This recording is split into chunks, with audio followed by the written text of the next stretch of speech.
Ok, vamos a continuar con la enseñanza y abran sus Biblias en Lucas 10. Lucas 10, versos 25 al 37. Lucas 10, versos 25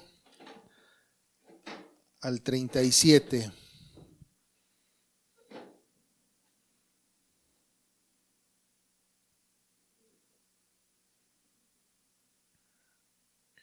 Y bueno, es una porción, es una parábola que ya todos conocemos, una de la cual ya estamos familiarizados. Pero bueno, vamos a darle lectura. Dice así: y he aquí, un intérprete de la ley se levantó y dijo para probarle: Maestro, ¿haciendo qué cosa heredaré la vida eterna? Él le dijo: ¿qué está escrito en la ley? ¿Cómo lees? Aquel respondiendo dijo: amarás al Señor tu Dios con todo tu corazón y con toda tu alma y con todas tus fuerzas y con toda tu mente, y a tu prójimo como a ti mismo. Y le dijo: bien has respondido, haz esto y vivirás. Pero él, queriendo justificarse a sí mismo, dijo a Jesús: ¿y quién es mi prójimo?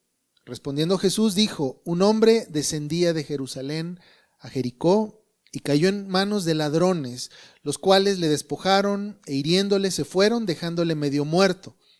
Aconteció que descendió un sacerdote por aquel camino y viéndole pasó de largo. Asimismo, un levita, llegando cerca de aquel lugar y viéndole, pasó de largo. Pero un samaritano que iba de camino vino cerca de él y viéndole fue movido a misericordia.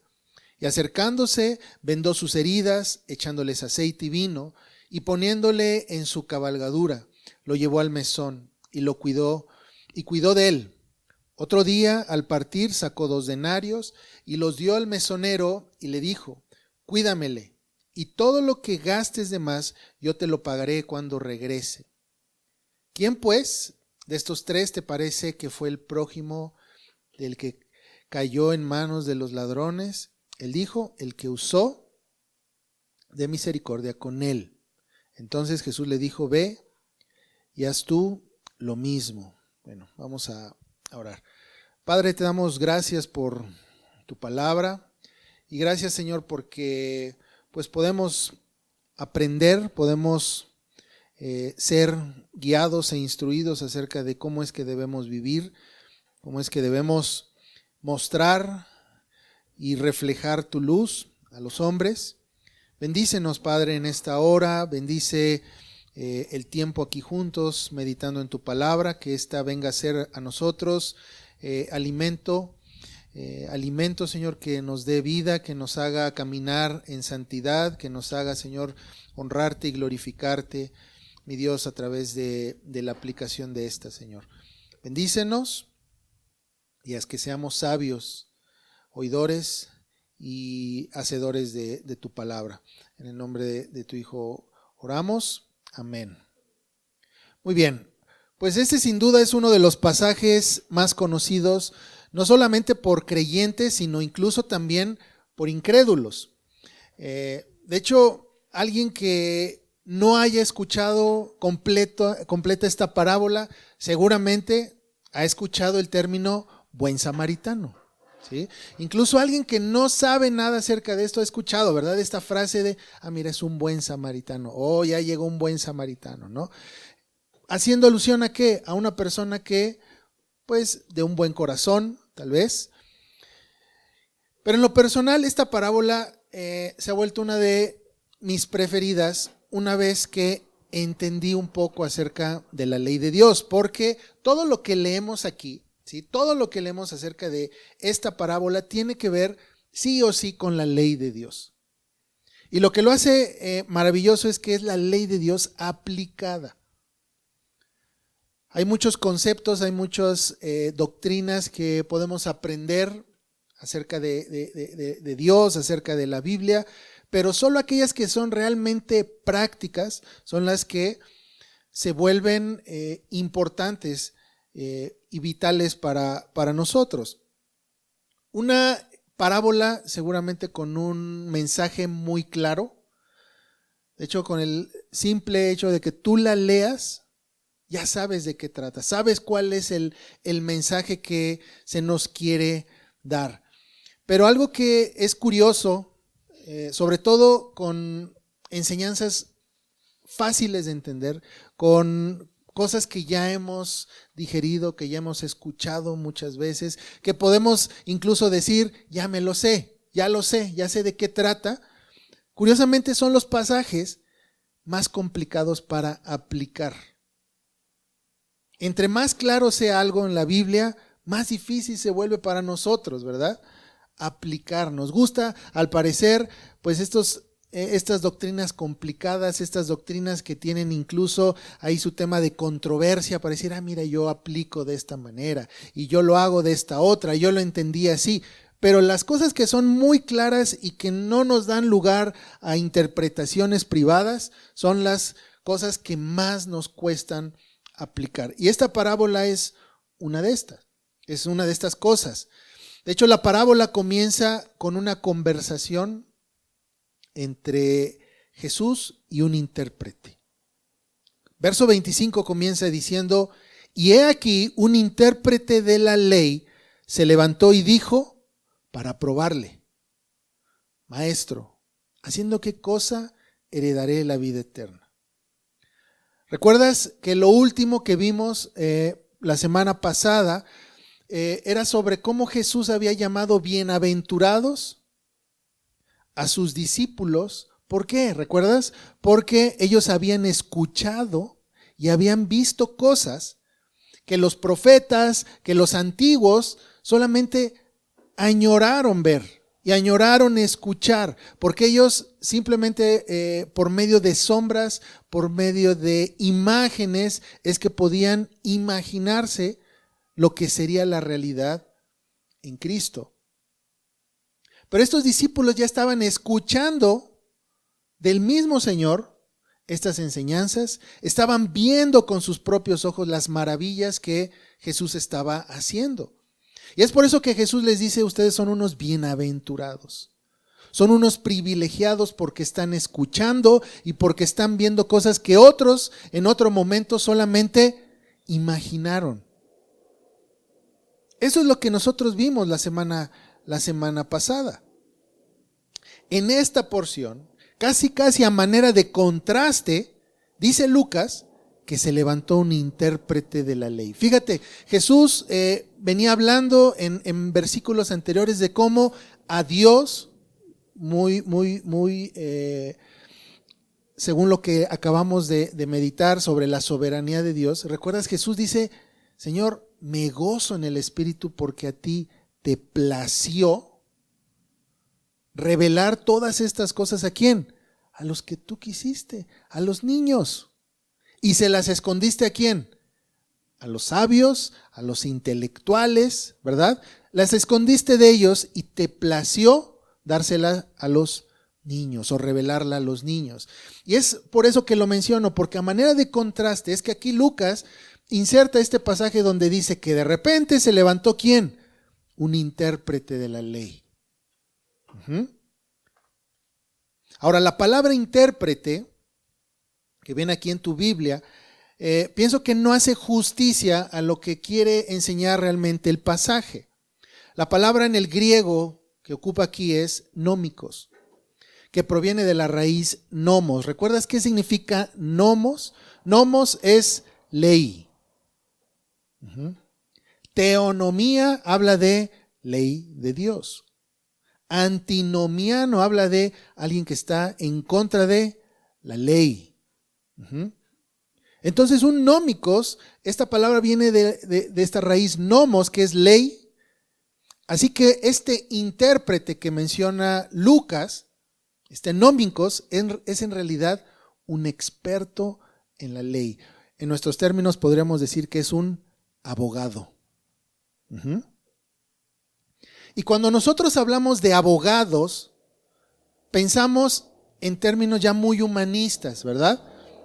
Cuando tú hablas de un abogado o surge en la conversación el tema de los abogados, no estás pensando en la ley de Dios. ¿Piensas en qué?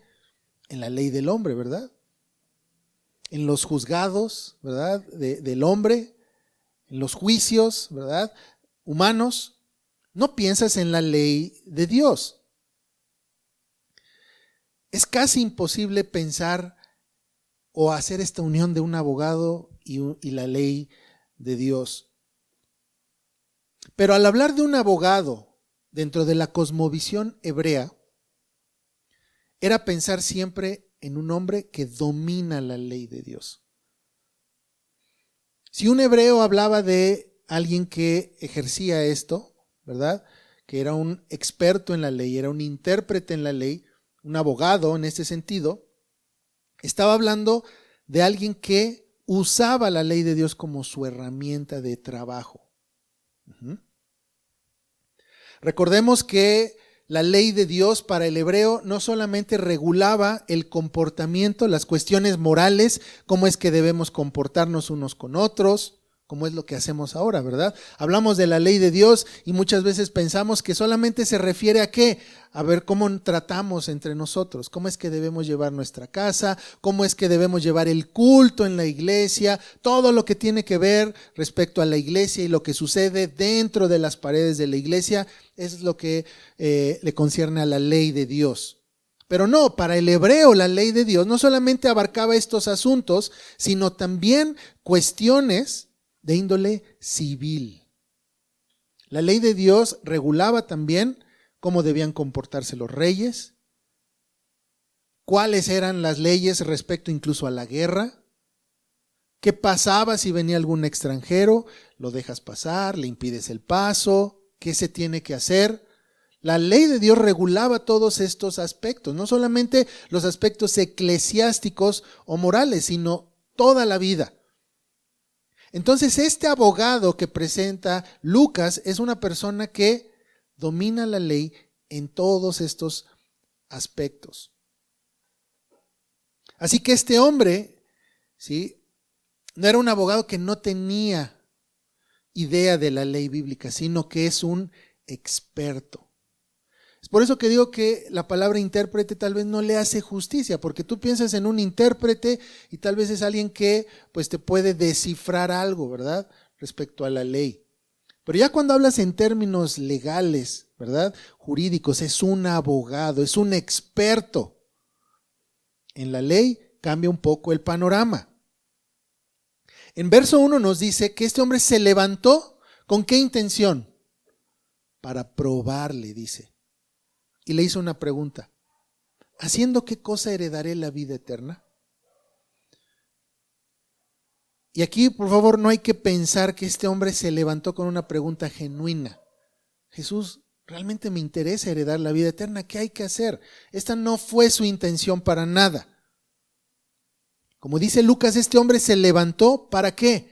Para probar a Jesús, para humillarlo públicamente, para hacer notorio ante todos los que estaban ahí de que Jesús era un inexperto en la ley, de que Jesús no sabía de lo que estaba hablando. Yo como un experto, yo como alguien que he estudiado la ley de Dios, voy a venir a desenmascarar a este charlatán.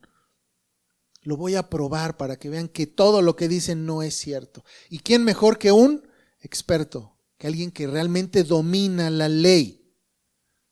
Pero Jesús contesta de una manera muy particular, de una manera en la que él normalmente contestaba a todos estos hombres que se levantaban a probarle. Y le contesta con otra pregunta. Dice verso 26, él le dijo que está escrito en la ley. ¿Cómo lees? Jesús sabía que él era un experto en la ley, así que ¿qué es lo que hace? Vamos a contestarte en tus propios términos. ¿Qué dice la ley? ¿Quieres saber qué tienes que hacer para heredar la vida eterna? Pues tú eres un experto. ¿Qué dice la ley? ¿Qué interpretas tú? ¿Cómo la lees? ¿Qué es lo que tú ves que dice la ley respecto a esto? Entonces, Jesús lo lleva, ¿sí?, como diría Juan, a su área de expertise, ¿no? A ver, tú que dominas el término legal, a ver, tú dime, ¿qué? Tú eres abogado, seguramente ya sabes qué hacer.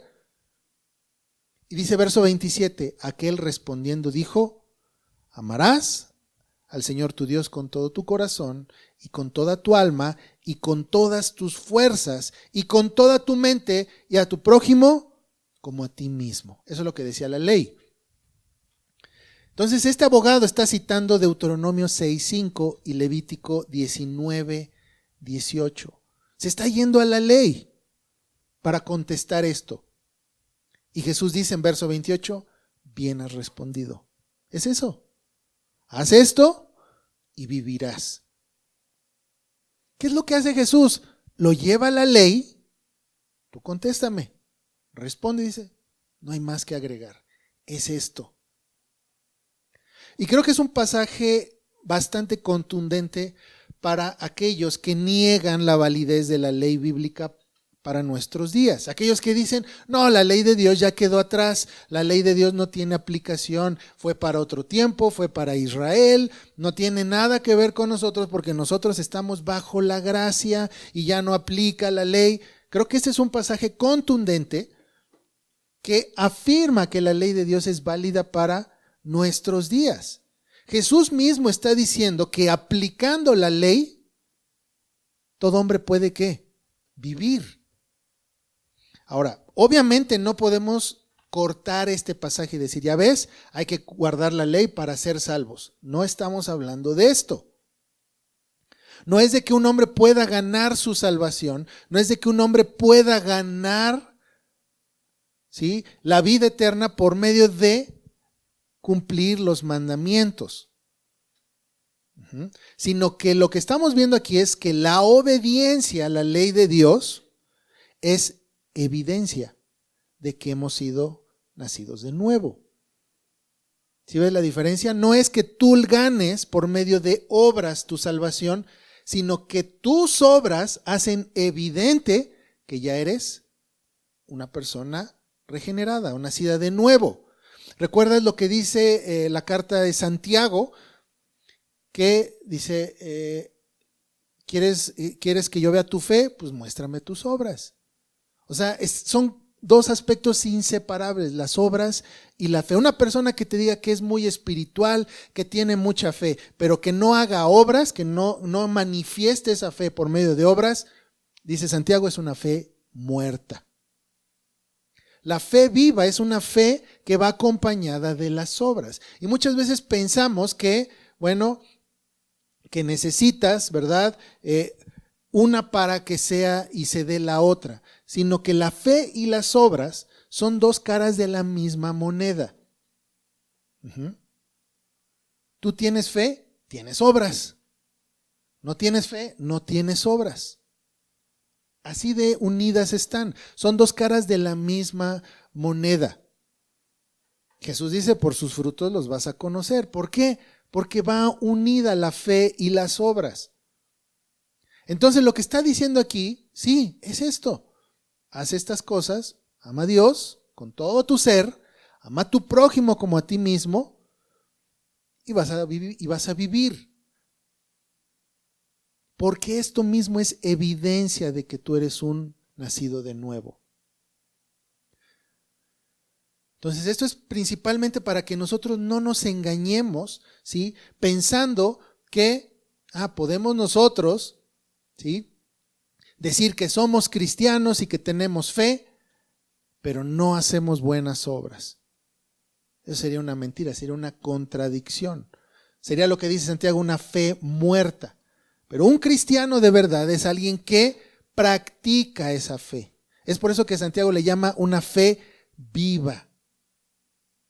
Una fe viva es una que se manifiesta a través de acciones, ¿ok? Bien, continuamos.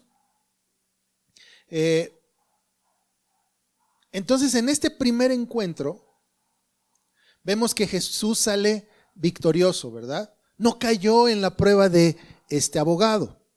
Pero la historia continúa. Dice verso 29. Pero él, hablando del intérprete, dice, queriendo justificarse a sí mismo, dijo a Jesús, ¿y quién es mi prójimo? Si te fijas, primero le dice, a ver, ¿qué hay que heredar? O sea, ¿cómo puedo hacer para heredar la vida eterna? Bueno, pues la ley misma te dice que tienes que amar a Dios y amar a tu prójimo como a ti mismo. Ok, no salió como esperaba. Bueno, ¿quién es mi prójimo entonces? Entonces, una pregunta un poquito ya más capciosa. Este hombre lo que está haciendo son preguntas capciosas. A ver, Jesús, ¿quién es mi prójimo? ¿Qué tan cerca debe de estar para ser mi prójimo? ¿Es mi vecino, literal? ¿Es un familiar? ¿Es alguien que vive al otro lado de la ciudad? ¿Quién es mi prójimo? A ver, entonces cuando empiezas a ampliar ahí ese espectro, ¿verdad? De quién es más fácil que caigas en un error, ¿no? Como buen experto en la ley, como buen abogado, ¿qué está haciendo? Está buscando la falla más mínima para desestimar a Jesús. Si Jesús hubiera dicho, bueno, tu prójimo es la persona que está más cerca de ti, estaría en un problema, ¿verdad? Si él decía que fuera alguien fuera de Israel, que tu prójimo es alguien fuera de Israel, caería en otro problema. Entonces, cualquier cosa que Jesús conteste ahí, ¿qué haría este hombre malintencionado? Buscaría el hueco, ¿verdad? Para hacer caer a Jesús o para desestimarlo. ¿Y qué es lo que hace Jesús? Cuenta una historia. Y es interesante notar que muchas veces las historias son mucho más efectivas para dar un punto que un argumento duro o frío, ¿verdad? ¿Por qué? Porque una historia te muestra el aspecto práctico del argumento. No hay manera de que tú te escapes de una historia o de una anécdota, ¿verdad? De un testimonio. A diferencia de un argumento que, pues sí puede darse tal vez una falta ahí de comunicación, o tal vez una palabra mal usada, o tal vez una interpretación diferente, pero una historia, al ser tan práctica, al ser tan viva en el sentido de que ya lo viviste, o ya lo has visto, o has visto algo parecido, no hay manera de salirte, ¿verdad?, por la tangente. Jesús cuenta una historia, porque él sabía que si le contestaba con un sí, un no, algo, con algún argumento, este hombre seguiría con otra pregunta y otra. Entonces contesta y diciendo, un hombre descendía de Jerusalén a Jericó y cayó en manos de ladrones, los cuales le despojaron e hiriéndole se fueron, dejándole medio muerto. Aconteció que descendió un sacerdote por aquel camino y viéndole pasó de largo. Asimismo un levita, llegando cerca de aquel lugar y viéndole, pasó de largo. Pero un samaritano que iba de camino vino cerca de él y viéndole fue movido a misericordia y acercándose, vendó sus heridas, echándoles aceite y vino y poniéndole en su cabalgadura lo llevó al mesón y cuidó de él. Otro día a partir sacó 2 denarios y los dio al mesonero y le dijo, cuídamele. Y todo lo que gastes de más yo te lo pagaré cuando regrese. ¿Quién, pues, de estos 3 te parece que fue el prójimo del que cayó en manos de los ladrones? Esa es la historia que Jesús cuenta. Entonces Jesús usa en esta parábola la ciudad de Jericó, porque para la historia que Jesús quiere contar va a dar más realismo, ya que el camino de Jerusalén a Jericó era un camino solitario.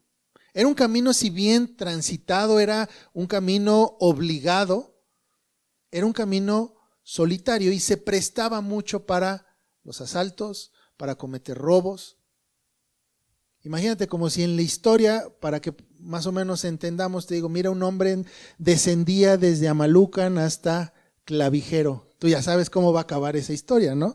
O lo asaltaron, ¿no? O desapareció. Ya sabes a lo que va. Entonces Jesús toma esta misma analogía, es decir, bajó de Jerusalén a Jericó. Tal vez para nosotros no signifique nada, pero para él seguramente sí, ¿sí? Seguramente han de haber robado o asaltado a este hombre. Así que como era de esperarse, en la historia aparecen ¿quién? Unos ladrones. Dice que hirieron a este hombre y le robaron, y tal fue la violencia, dice Lucas, que lo dejaron casi muerto. o medio muerto.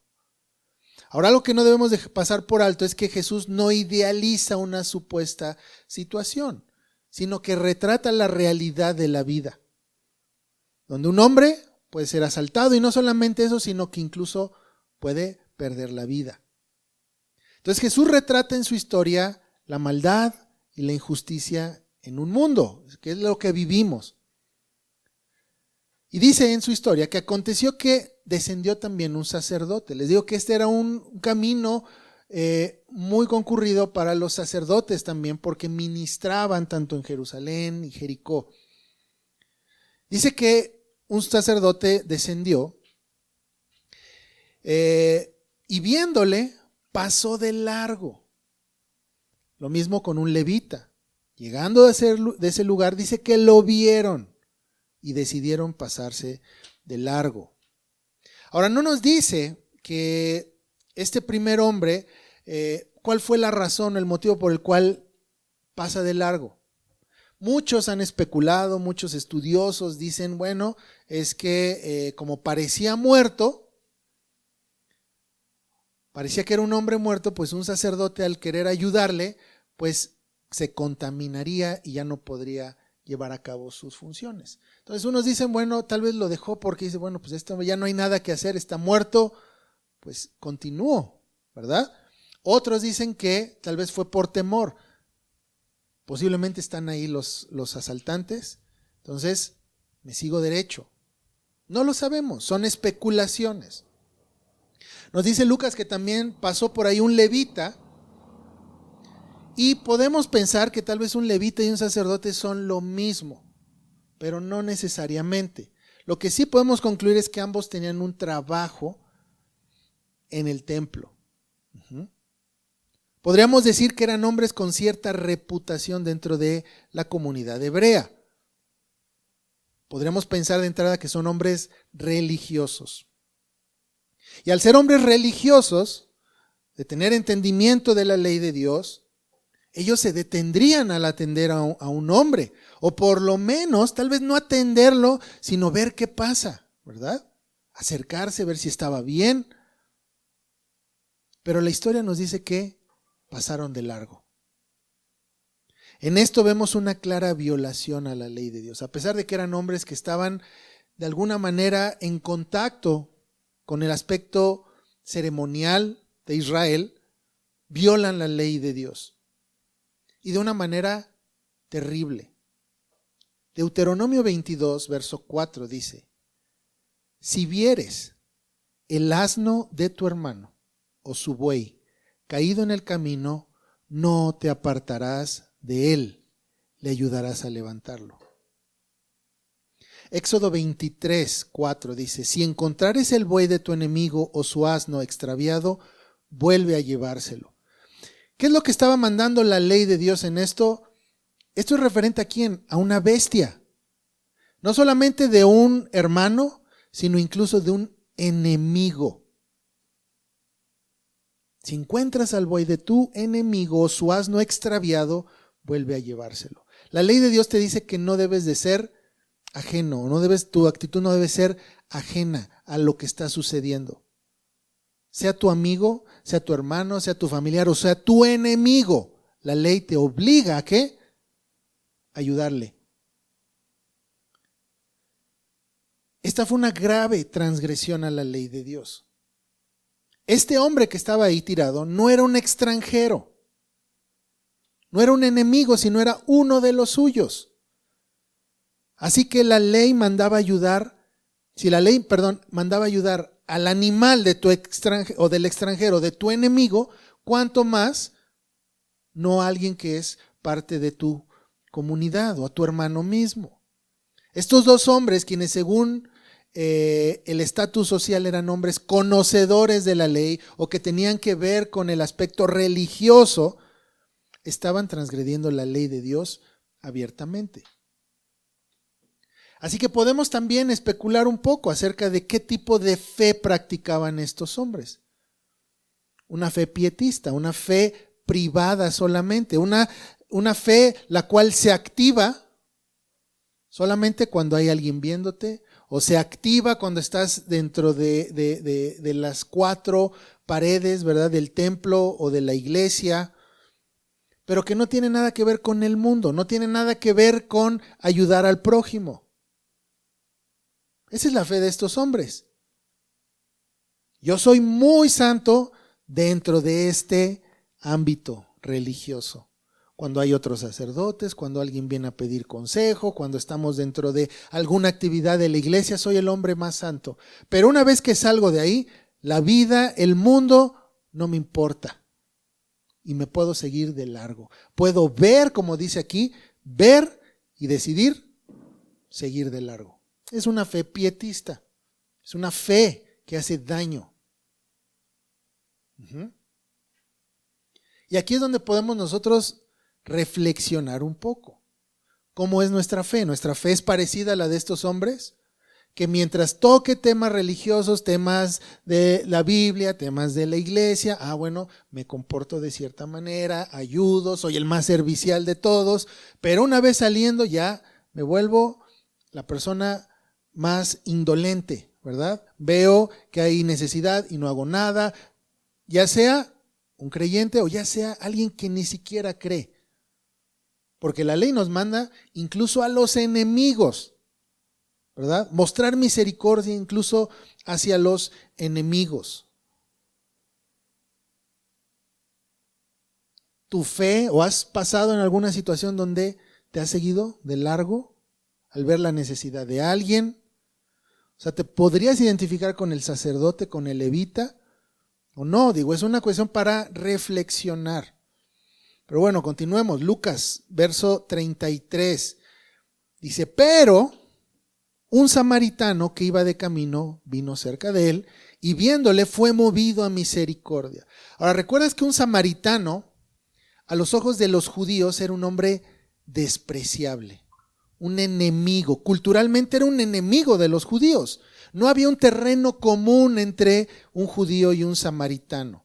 Recuerda esta porción, ¿recuerdas de donde Jesús está con la mujer en un pozo? Esa mujer era una samaritana.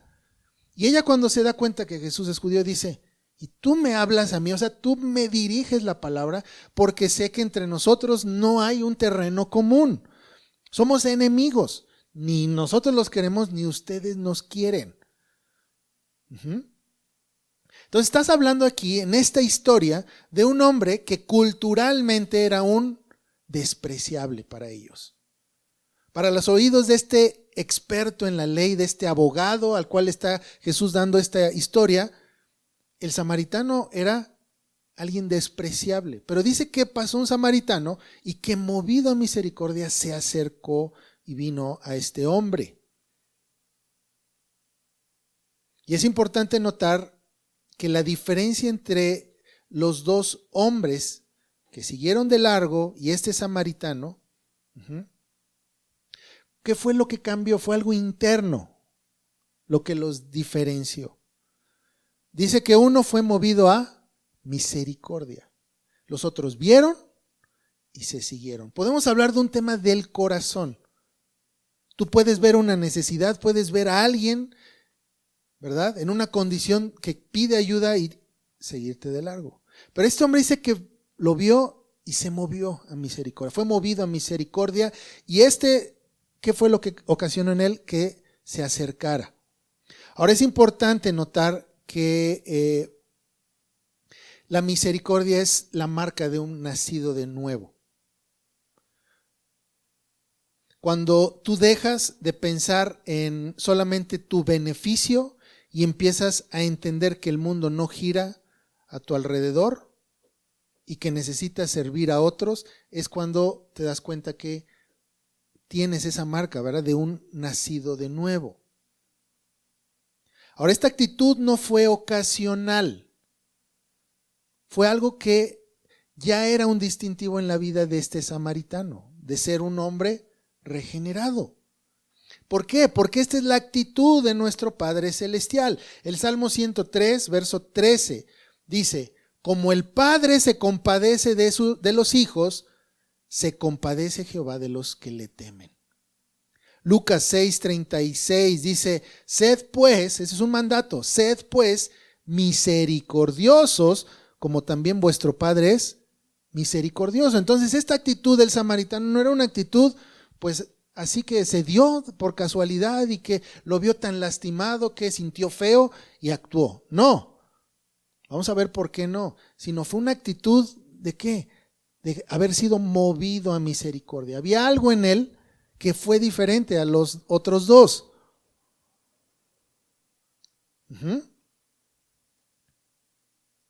Ahora, algo importante aquí es que la misericordia o la compasión de la cual nos habla aquí estos pasajes no es lo mismo que sentir lástima. Sentir lástima, ¿verdad? Es un sentimiento en el cual ya se da por sentado que la otra persona y tú que estás sintiendo lástima no están en el mismo piso, o sea, no están en la misma condición, ¿verdad? Sientes lástima por la condición de la otra persona. Esto te puede llevar a actuar o puede ser que no te lleve a actuar. Pero se entiende que no están en la misma situación. En cambio, la misericordia y la compasión sí tiene que ver con simpatizar con el otro. Como decimos, con el ponerse en los zapatos del otro. Y no es solamente la misericordia a la que fue movido el samaritano, no fue un mero sentimiento, sino que fue algo dentro de él que lo llevó a la acción. Dice versos 34 y 35, acercándose, vendó sus heridas, echándoles aceite y vino y poniéndole en su cabalgadura, lo llevó al mesón y cuidó de él. Otro día al partir sacó 2 denarios y los dio al mesonero y le dijo, cuídamele, y todo lo que gastes de más yo te lo pagaré cuando regrese. Fíjate lo que hizo. Lo vendó, le echó aceite a sus heridas, lo llevó al mesón, cuidó de él. ¿Esto qué implicó? Sacrificio. Usó sus propios recursos, vendas, aceite, vino. En cuanto a lo físico, imagínate cargar a un hombre muerto casi y subirlo a un caballo. Llevarlo al mesón, ¿sí? Implicó este cansancio, ¿verdad? Físico. Implicó tiempo, porque dice que él mismo lo cuidó. ¿Cuánto tiempo lo cuidó? Por lo menos de que lo recogió hasta el siguiente día. Implicó tiempo. ¿Dedicado a quién? A un desconocido. Y no solamente eso, fíjate, dice que al siguiente día estuvo con él y pagó al mesonero 2 denarios. Un denario, ¿recuerdas que significaba el trabajo, el dinero que representaba el trabajo de un día? Entonces, 2 días de trabajo de este samaritano fueron, en lo económico, fueron destinados a este hombre. 2 días de trabajo. Lo encargó como si fuera suyo. Dice, cuídamelo. Y quedó con pagar extra si es que se requería más.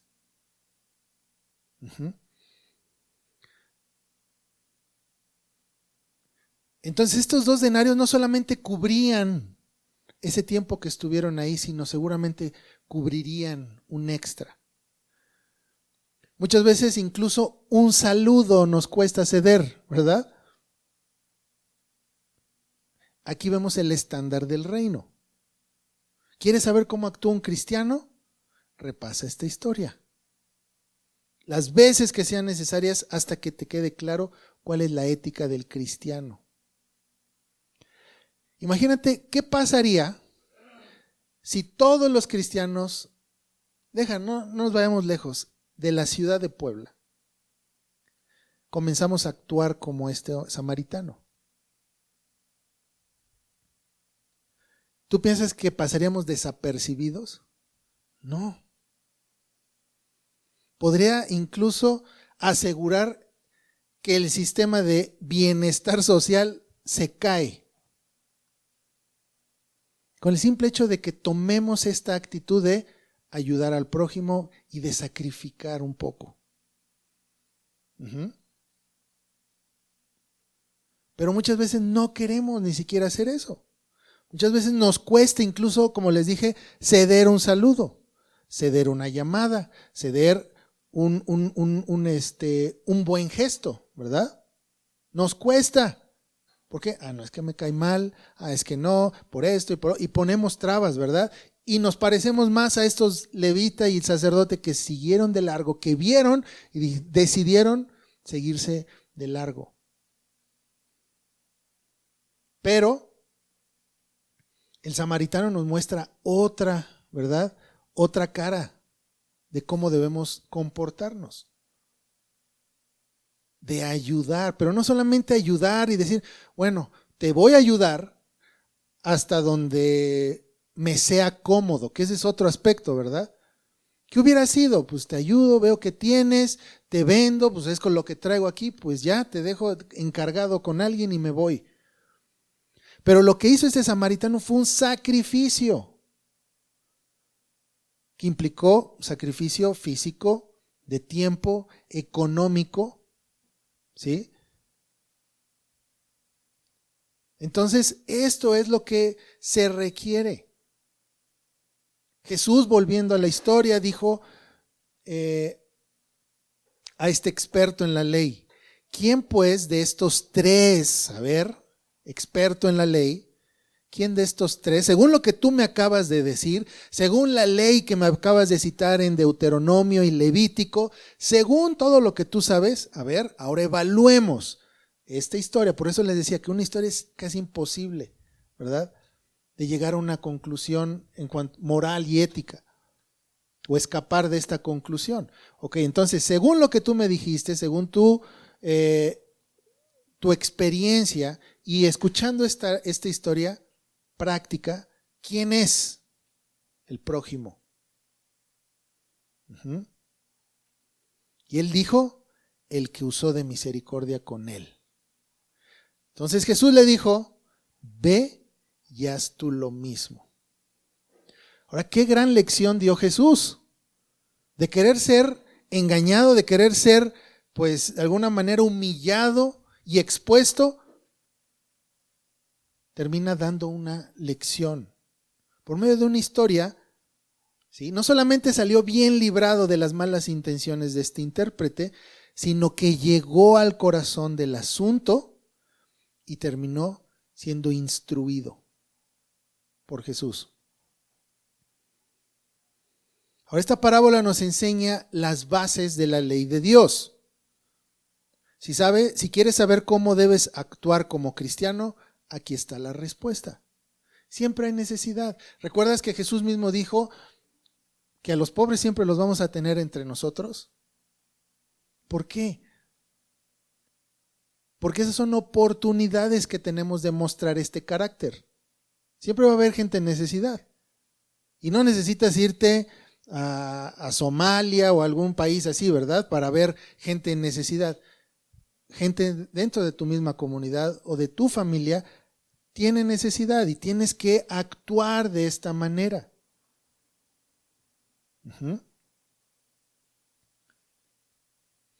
Si de alguna manera llegaste a pensar, bueno, ya soy bien cristiano, ya me sé todo, ya actúo muy bien, ¿verdad?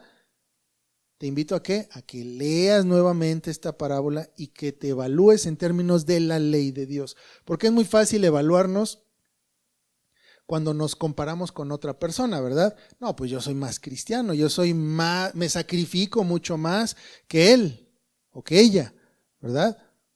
Yo sí soy un verdadero cristiano, porque mira, yo nunca hubiera cometido ese error, yo hubiera hecho esto otro, pero cuando nos evaluamos en términos de la ley de Dios, ahí es donde empezamos a ver problemas. Este samaritano fue una historia que Jesús dio. Pero estaba mostrando también, al decir esta historia, un estándar de lo que es amar a Dios y amar al prójimo. ¿Qué significa amar a Dios con todas tus fuerzas, con toda tu mente, ¿sí? ¿Qué significa? Ama a Dios con todo tu corazón, con toda tu alma, con todas tus fuerzas, con toda tu mente. Nos está hablando de que tienes que amar a Dios con todo tu ser. ¿Por qué? Porque fuiste creado como una unidad.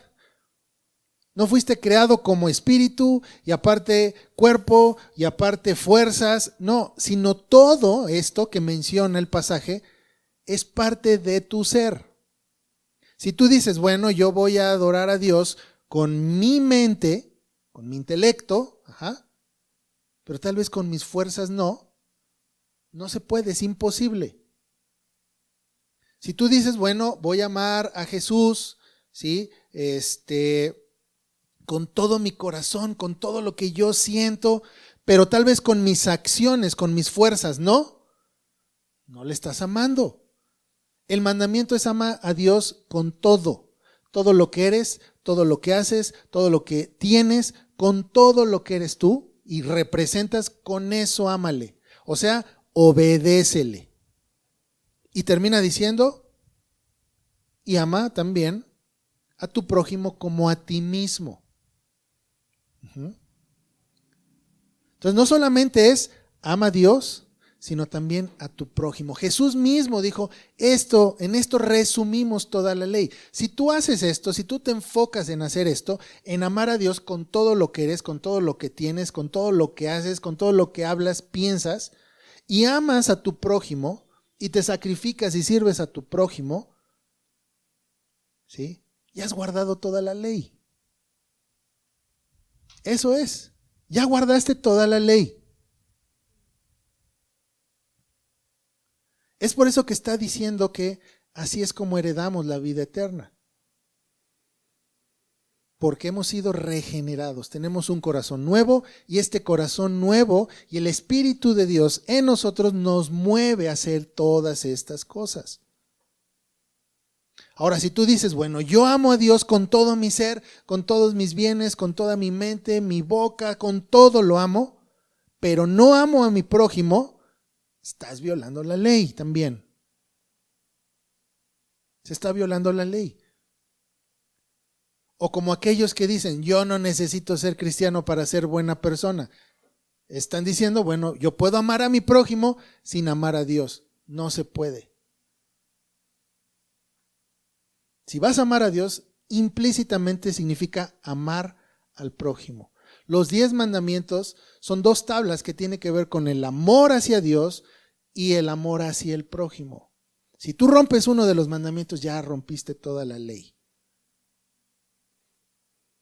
Entonces, tiene que ver con esto.